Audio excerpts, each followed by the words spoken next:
Hello everyone, welcome back. Now that we know what generative AI is, let's talk about the most popular AI tool today, ChatGPT. So what is ChatGPT? In simple terms, ChatGPT is a language model built by OpenAI that understands, generates human-like text.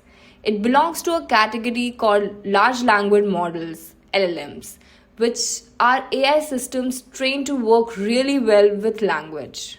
ChatGPT's biggest strength is natural language. You can ask questions, give instructions, or explain problems just like you do to a person, and it responds clearly and intelligently.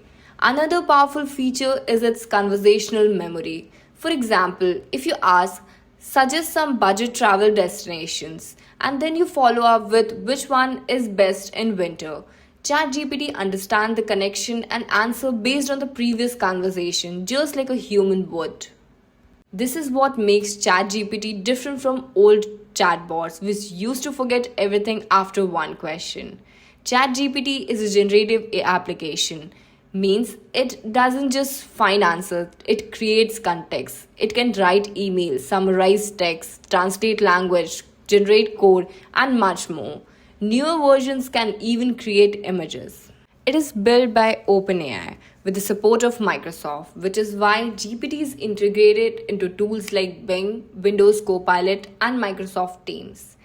ChatGPT is trained on massive amount of text data, allowing it to understand context, patterns, and meaning extremely well. It is built on using GPT, Generative Pre-trained Transformer Architecture. One major reason for its success is its simple web interface. Everyone can open a browser, type a question, and get answers instantly. In short, ChatGPT is a game changing application that shows why generative AI is the future, no matter what role or industry you are in. So, let's move on to the next session.